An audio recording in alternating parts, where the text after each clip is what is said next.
Bienvenidos a un nuevo video de Beta Testeando. Hoy les vengo a presentar un Twin Stick Shooter desafiante. Y sí, esa es la palabra que voy a utilizar para este juego llamado Bionic Tadpole. Desafiante porque en este playtest de 3 niveles, el cual tranquilamente se podría llegar a superar en unos 15 minutos, te va a tomar más de una eternidad por lo difícil que se puede tornar. Si sos de los que les gustan los juegos difíciles, pues este lo vas a disfrutar un montón. Pero si sos de los que se enojan por perder, no te recomiendo para nada este juego, puesto que es muy al estilo arcade y para mí uno de los mayores puntos en contra que tiene. Todo esto lo hablamos con el desarrollador y llegamos a la conclusión de que algunas cosas se van a modificar, porque en cierto punto el juego se vuelve imposible. El juego comienza sencillo, te va explicando cómo jugar y la cantidad de enemigos es la suficiente como para que no te sientas super poderoso, pero tampoco te regalan la victoria. A medida que vamos avanzando, el juego se va volviendo más difícil, irán apareciendo cada vez más enemigos, e incluso algunos te dispararán desde el aire y otros desde el suelo. Ahora tu deber está en concentrarte en esquivar toda esa cantidad de balas. Para eso podemos utilizar nuestra propia arma para destruir las balas enemigas, o incluso podemos hacer un dash para esquivarlas, lo cual lo aprendí no hace tanto, y eso porque en realidad no leí todas las computadoras del primer nivel donde explicaban cómo jugar. Como ya estarán viendo, podemos utilizar nuestra propia arma para propulsarnos hacia arriba, y si estamos en el aire y disparamos hacia arriba, nos desplazaremos hacia abajo. Nuestra misión en el juego es ir avanzando de sala en sala hasta llegar al jefe de cada nivel, el cual, al menos las dos veces que llegué al final del nivel 1 y 2, es una especie de plato volador. Para superar cada sala se necesita tener mucha habilidad.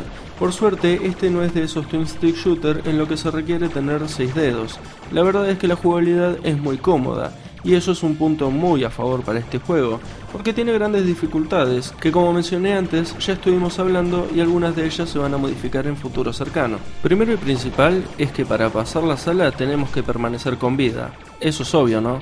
Bueno, la siguiente condición será hacerlo antes de que se acabe el tiempo, pues si morimos nos descontará una vida, y si perdemos las 3 vidas comenzaremos el nivel desde cero. Esto no es una complicación para el nivel 1, pero ya verán que en el nivel 2 es más complicado. En algunas salas como la del nivel 2 tendremos que eliminar a 3 oleadas de enemigos para que se abra una puerta. Y acá es donde estuvimos charlando con el desarrollador, y le comentaba que no podéis eliminar a todos los enemigos de la sala, juntar las monedas y pretender llegar a tiempo para eliminar a las 3 oleadas de enemigos para abrir la puerta. Entonces ahí entendí que no siempre vas a poder jugar de la forma en la que querés, sino que te vas a tener que adecuar al ambiente que te rodea, y esto se nota muchísimo en el nivel 3, donde estará lleno de enemigos y lo mejor será pasar de largo. El arma que tenemos puede variar según el nivel en el que estemos, pero siempre tendremos que tener cuidado de que no se sobrecaliente.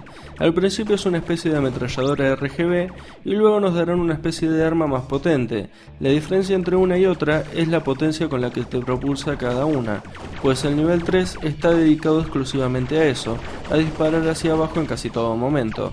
Sin embargo, en el nivel 2, como podrán haber visto, nos dan un jetpack, y si hay algo que me gustan son los jetpacks. Debe de ser por el Crash Bandicoot 2, supongo, pero acá te lo ponen bastante difícil, porque estará lleno de pinchos que si los tocas morís de forma automática, perdiendo una vida, y esto es peligroso porque si perdés las 3 vidas, te enviará al menú obligándote a comenzar el nivel desde cero. Pero también estuvimos hablando sobre algunas mejoras que podríamos implementar acá, y le comenté que sería genial poner un contador al estilo Metal Slug o una ventana para ver si el jugador quiere continuar jugando o quiere volver al menú.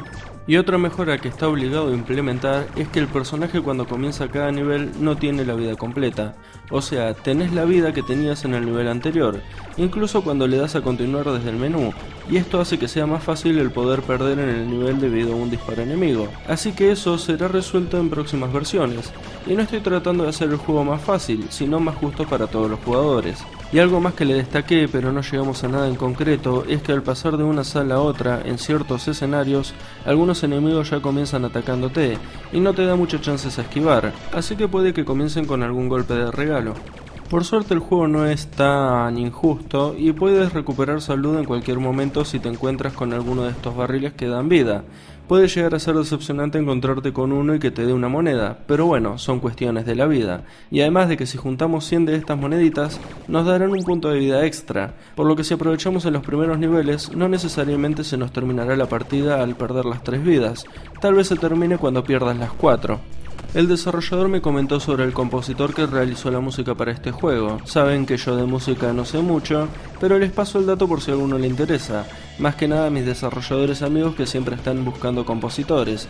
Maximus CXC es quien compuso los temas disponibles en este playtest, y encontrarán el link a su canal de YouTube en la descripción del video. De paso quiero comentarles que a mí al menos la banda sonora me gustó bastante, y eso me da pie para hablar sobre los efectos de sonido, que están muy buenos también. El desarrollador le está metiendo mucho esfuerzo a este juego y me ha comentado algunas cosas que vendrán a futuro. E incluso somos afortunados de que nos haya compartido un poco de gameplay que no verán en la demo disponible. Acá nos muestra un pequeño gameplay bajo el agua donde estaremos dentro de un submarino que podrá disparar torpedos teledirigidos hacia enemigos y proyectiles. Muy interesantes y me trae recuerdos a Metal Slug Submarine, un juegazo.